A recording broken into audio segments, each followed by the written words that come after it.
This episode of Monster Model Review, we have Wonderfest 2015 Part 3, an exclusive interview with Master Sculptor Tony Cipriano, hosted by Amazing Figure Modeler's own Terry J. Webb.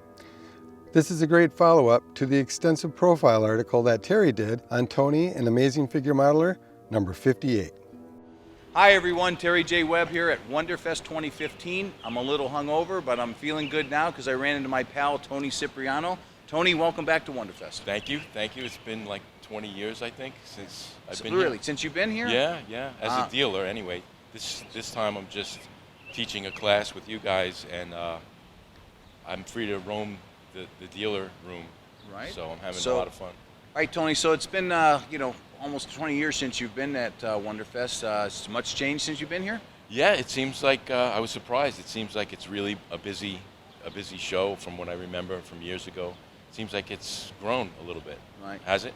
Yeah, I mean it's always a steady show. I've been here 26 years, and it's always a healthy crowd. I mean, if you're talking about sci-fi, fantasy, horror modeling, this is the place to come in America. There's no other show like this, and it's our Super Bowl of shows. Yeah, it was great being on the other side of the dealer tables because I got to walk around and actually experience a show as opposed to being a vendor, which I'm always stuck behind the table. But, and the stuff is just off the hook cool. It reminds me of the old chiller days in the beginning.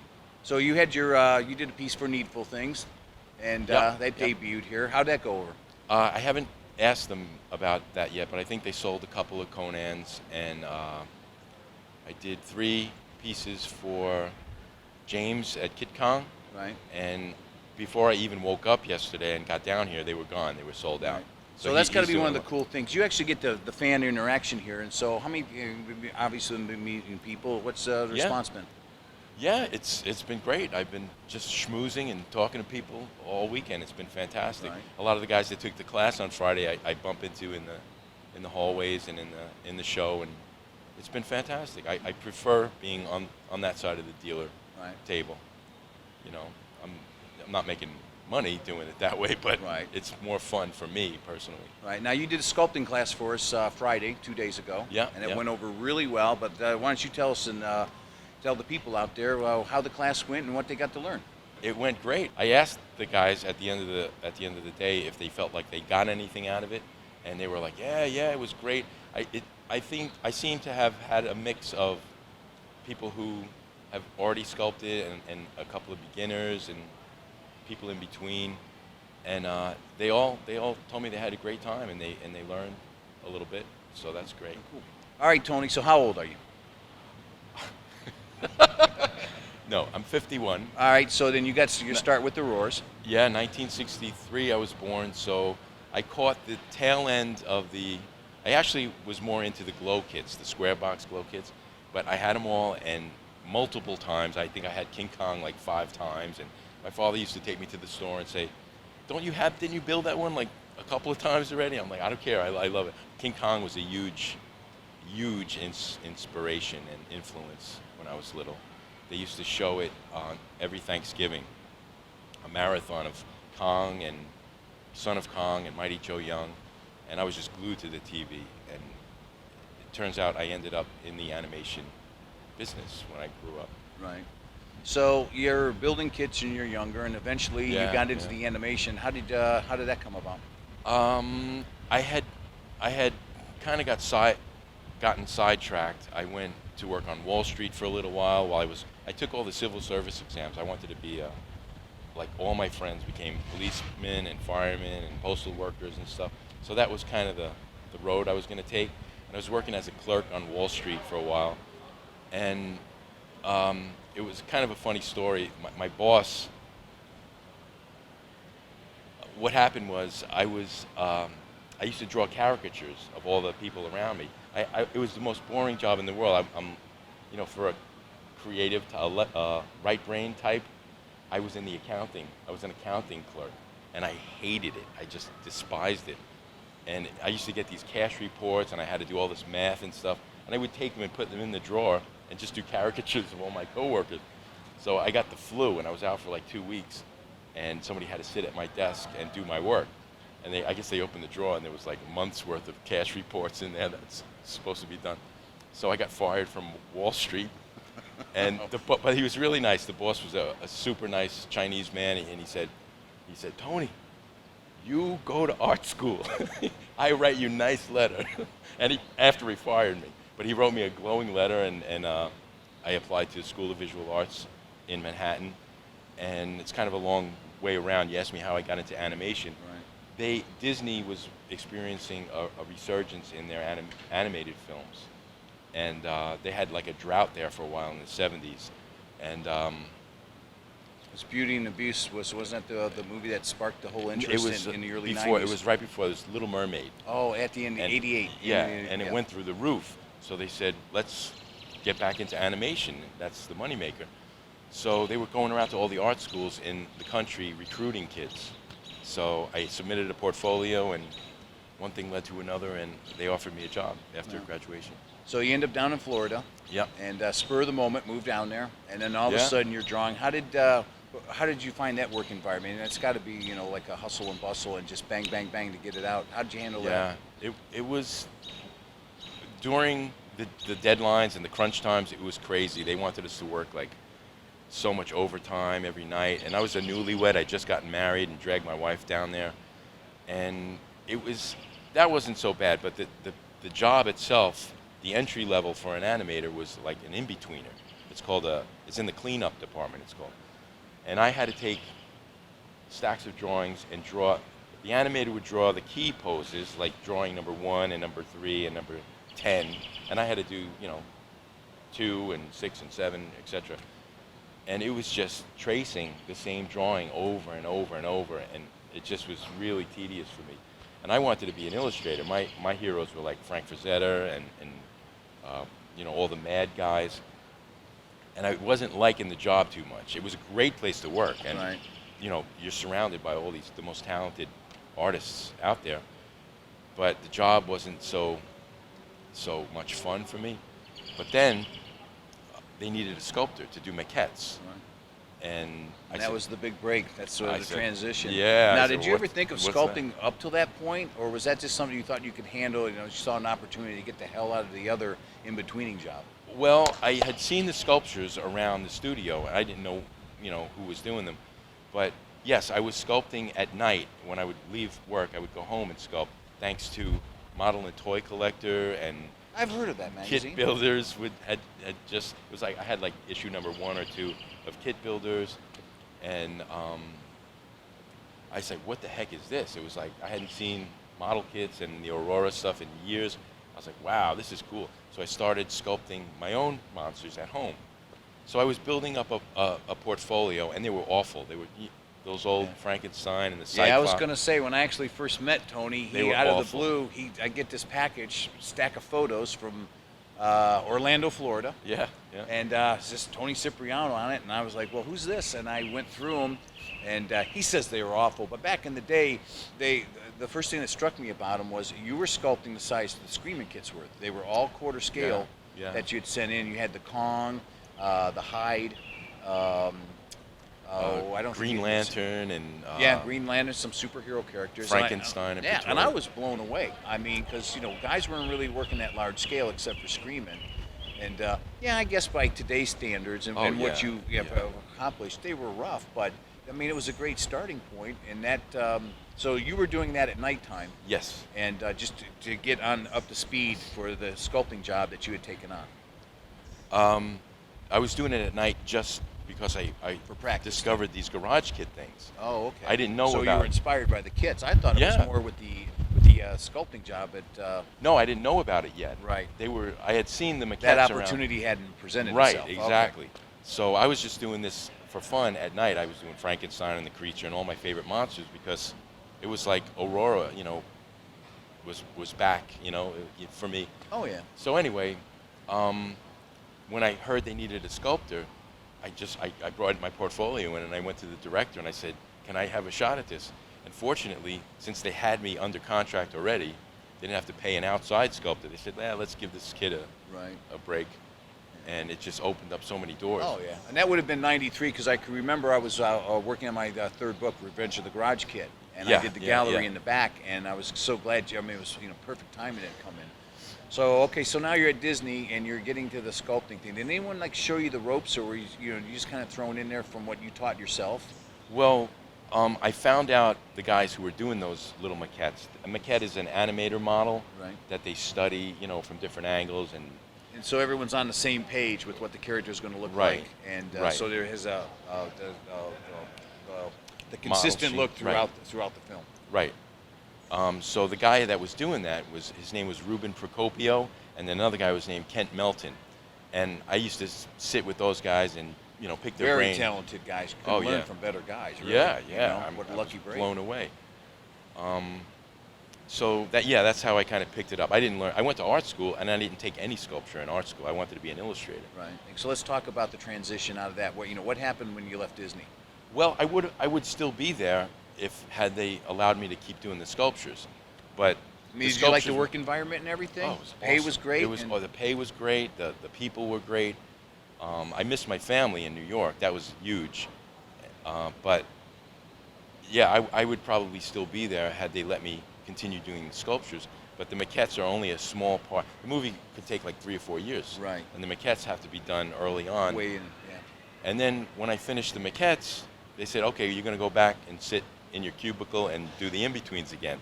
And I said, oh, no, I'm not. Oh, so that was the catalyst to get you out. Well, that, Back and we up had to just New had a York. baby, and I grew up in a big family, and I couldn't imagine my kids growing up not knowing their grandparents and their aunts and uncles. Right. So we said, let's take a shot. The Disney sculpting had opened up so many doors, and I was starting to get freelance jobs from Marvel and DC and stuff. So we went back home, and And then you get into the toy work, right? yeah, Doing yeah, the prototyping yeah. for that? As soon as they saw Disney on the resume, they Right. said, "Oh, this guy knows what he's doing." Maybe All right, well, I so- fooled them all. Let's talk. How was it the process back in the day? If you can describe it briefly, because I'm sure yesterday versus today. What terms process? of- This? What? Well, in What do you terms mean? of the whole sculpting, now it's all going digital. And, Oh. back in the day, I mean, tell them how you used to have to handle it in the 90s, get a piece, and then now how the companies are handling now. Well, traditionally things are pretty much the same. I've been using Super Sculpey since day one, Right. and it's still my favorite material. But for a while there, it's always been hills and valleys. You have a good year, very busy, and then you'd have an off year as a freelancer. But for a while there, had like 4 or 5, 6 projects on the table at a time, and I was doing really well and having a blast. But the past 2 or 3 years, I've seen the work steadily decline, and I don't want to blame digital sculpture, but all of my clients pretty much have gone digital. Right. They're all, and from a production standpoint, it makes total sense. But it's just the work is just drying up. So now I'm kind of surviving on private commissions and kits now. So we'll see. I don't know what the future is going to hold. I'm thinking about going back and teaching. Right. Or Well, finding you've already taken the time to learn the process with the digital sculpting, yeah. and it sounds like you didn't take to it very well. Can you elaborate on that? Well, I think I could have. I think I still can get it if I put the time in.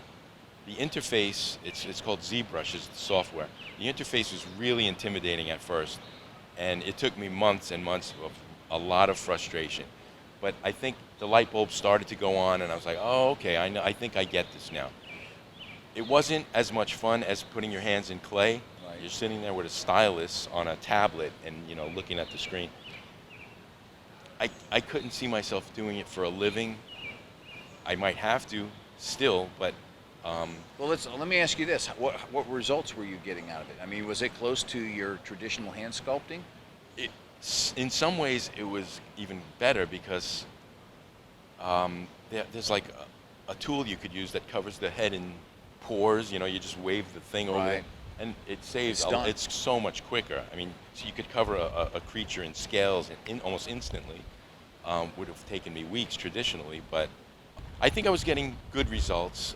People were telling me I actually did 1 or 2 real jobs, production jobs. But I don't know. I just didn't enjoy it anywhere near as much as clay. Um, but having a traditional background, I think those digital sculptors that started with clay are much better digital sculptors. And someone that just started with the program Yeah, itself on the computer. yeah, yeah. But unfortunately, I don't think the companies care. I don't think they care enough. I think the kids are coming right out of art school knowing the software and then never sculpted before with clay. And I don't think many people care about, gesture. I agree. Yeah, I think they're impressed by the nuances. They're just looking at it as a product and it's a price point. Exactly. And get it out the door, and then let's get the next license. And it's just, it's a shame because someone of your talent, you can infuse so much into a sculpture, and you are a tactile guy. When we did the interview, you talked about that. And I'm a tactile guy too. I like just that. Keep that away from me. But you know what I'm saying, though? I mean, you told me you like to have your hands in the clay, and you could just look at your stuff, and it's almost like you can feel it with your hands without touching it.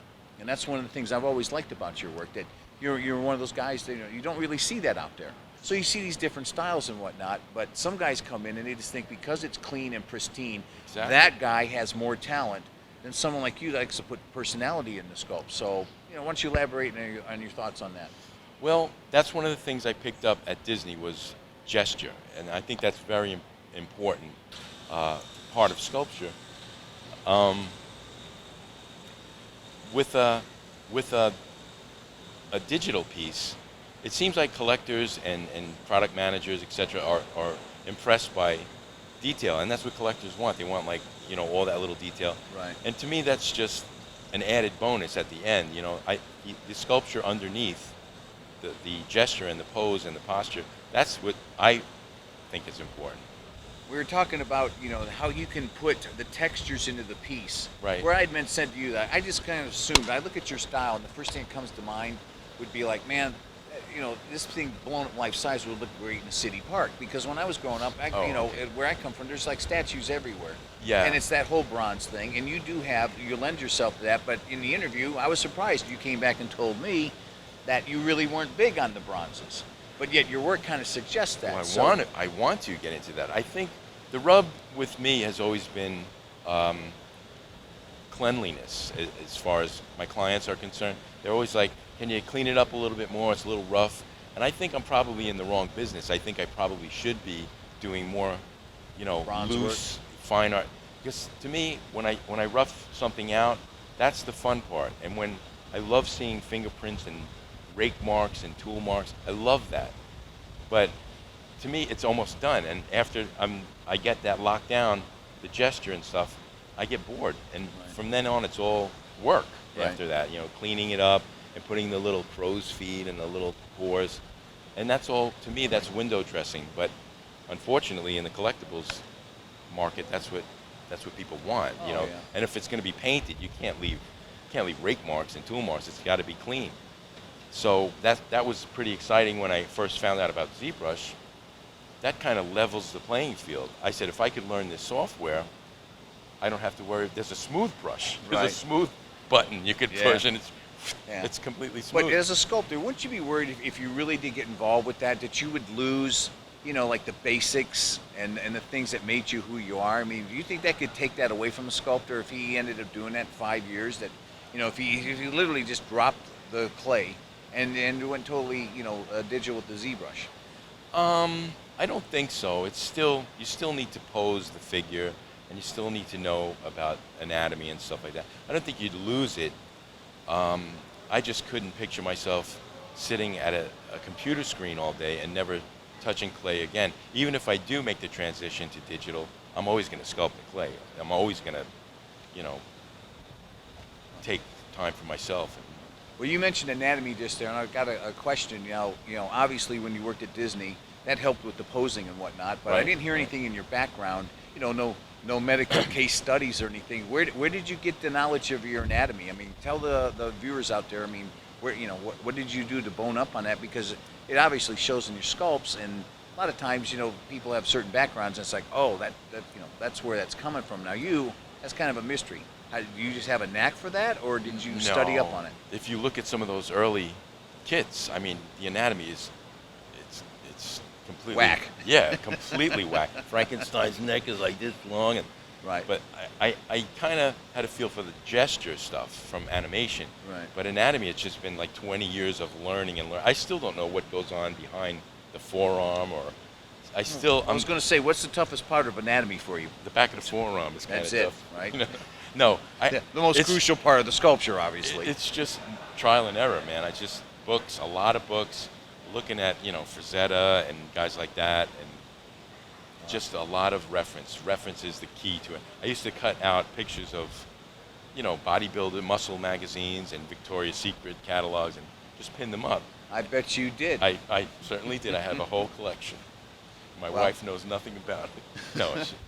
Well, and again, we got to move through here because again, I could spend all day talking with you. I can't remember my pages where we did like a 9-page interview, for God's sakes. And here I am again talking to this man. But you mentioned Frank Frazetta, and you have some neat Frank Frazetta stories. Just tell me one good Frank Frazetta story that the viewers might enjoy hearing. Well, I got to meet him only one time, but I did a couple of pieces that he had to approve. But the time we went to his house, it was just the most surreal experience ever for me, because I worshiped the guy, and he turned out to be a really, really sweet man, like an uncle, Right.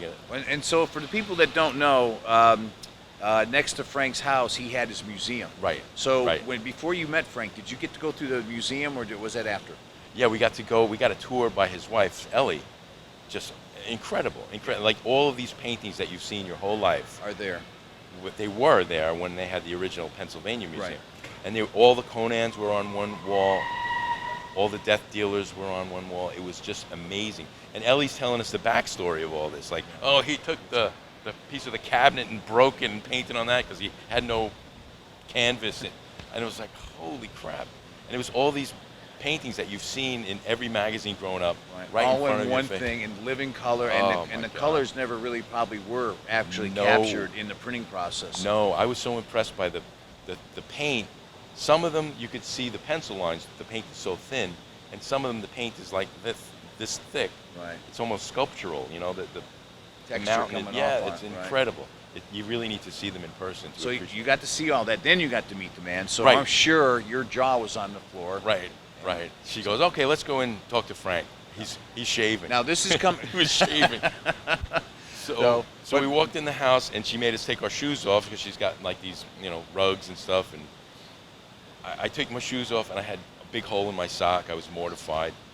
And she goes, oh, Frank's in the bathroom. He'll be right. He's shaving. And we were like, is he using a battle axe? What does he shave with? Does he shave like normal people?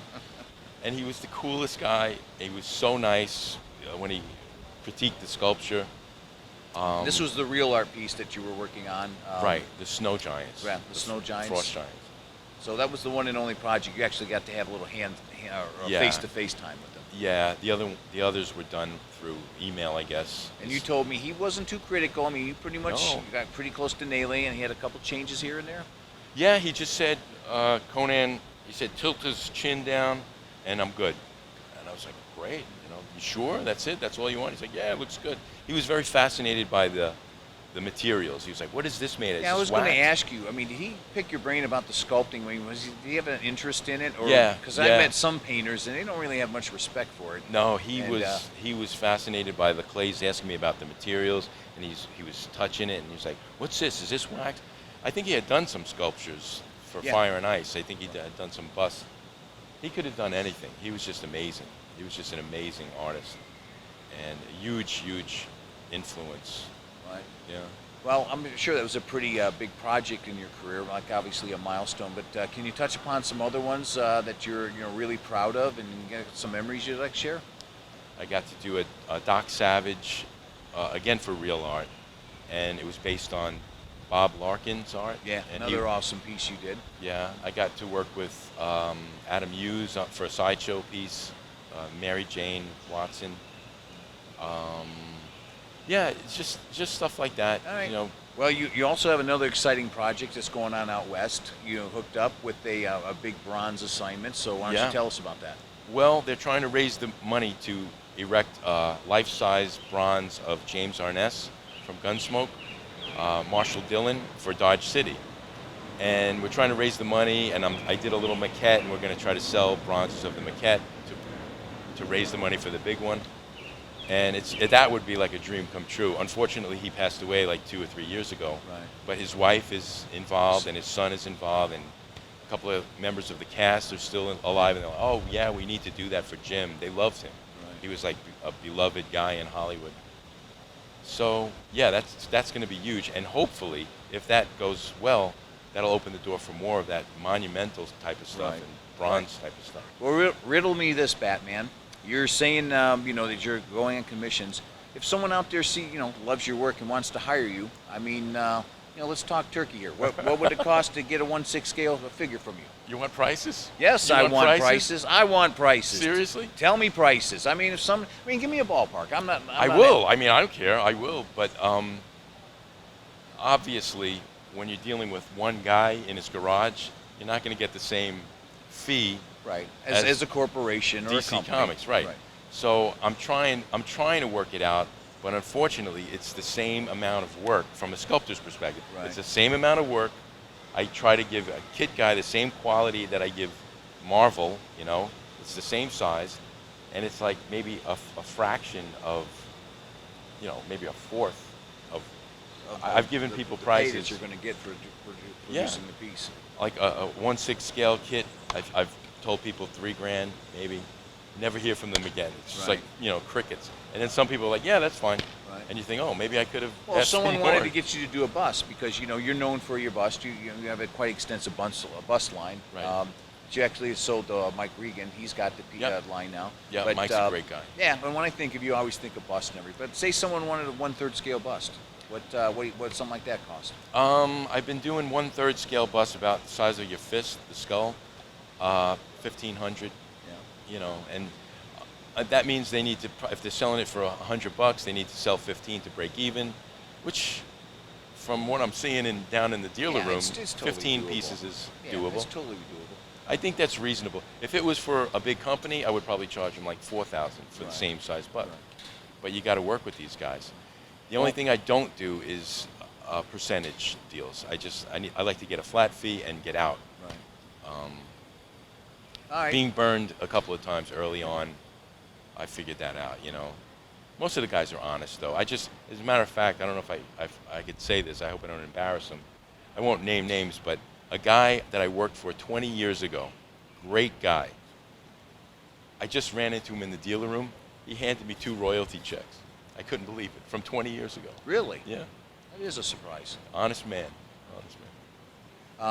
Well, we talked about this in the interview too, and I find this fascinating. When in the garage kit world, literally everything from A to Z is open game, and everyone has their different takes on what subject matter they find either offensive or it crosses the line, shouldn't be done. And I'm curious to see what your thoughts are on that. I mean, what's if a client comes to you, what are you not comfortable sculpting? Well, the superhero women, the heroines, giant boobs, and I have no problem with that. The only thing that I kind of, there's a difference between sexy and raunchy. Right. And I don't want to do raunchy. It's just. It's not your style. It's tacky. It's just tacky. I wouldn't. So you wouldn't even do it if you were paid to do it, is what you're telling me. Which, I might, Rabbit, I might. No, I won't. I won't. A guy asked me a couple of times to do girl kits and anatomically correct girl kits, and I said, nah, it's not my thing, man. Nothing. I'm not being a prude or anything. If that's your thing, knock yourself out. But I wouldn't want to have like that right there on my shelf, Well, you know what I mean? What's your subject matter you are comfortable? I mean, I know you're a big superhero fan. I didn't ask you this. What are your favorite superhero characters? I've always been a DC guy. I like Marvel too, but I've always liked Superman. I love Superman. Superman and Popeye were my favorite. Right. Hands down. And you did, for people who don't know, or maybe you do know this, Tony, he got off into pre-paints at one point. And you did the Popeye. You did Popeye, olive oil. My own pre-paints. Yeah, your own pre-paints and Bluto. And now that's a funny story in itself. But just quickly describe how did that go for you? It went well, and I think I could have continued doing it like Randy Bowen did and Claiborne Moore did for a while. But it was just myself doing the sculpting and all the marketing and calling all these Yeah, you retail were wearing all the shops. different hats. Yeah. And I was taking too much time away from the sculpture part. And I'm not a businessman like that, you know. So I ended up with a bunch of underdogs in my garage for a couple of years. Right. Well, it was funny in the interview. I asked Tony, I said, hey, what was the one thing you learned when you did pre-paints? And what was your answer, Tony? I'm not a businessman. Yeah. Yeah. Yeah. And, you know, that's not a bad thing. I mean, as long as you're a good artist, but, you know, business sense is important in this. And Yeah, so, yeah. You have to have some. Right. It's just to run a pre-paint company is just a little out of my league, I Right. think. I could handle just being a sole proprietor, freelancer, working for different people. But it was just I was wearing too many hats, and I couldn't. It wasn't fun. It wasn't Right. fun. Okay, so here we are in 2015. I mean, what's the future hold for you? I mean, what do you think's down the road for you? Well, I think it's either learn digital, which I'm having trouble doing because there's just no time. I'm working all day in the studio, and then it's tough to come in the house and teach myself software, watching YouTube tutorials and stuff like that. I'm just exhausted at the end of the day. I don't want to learn this software. So I'm not sure which way it's going to go. I think maybe it's either going to be teaching at a college, maybe traditional. But even that, I've been looking, and the colleges are the first question out of their mouth. You want to teach digital sculpture? No, traditional. We don't get much call for that. Right. you Yeah. know? So You're just a dinosaur, Tony. I'm what it's can we scary. say? We're It's all scary. becoming dinosaurs. So I don't know. There's still some places that use traditional. Like for example, I'm going down to theme parks in Orlando and working on, you know, the facades and stuff like Right. that. Large scale And stuff. I said, why don't you guys do this digitally anyway?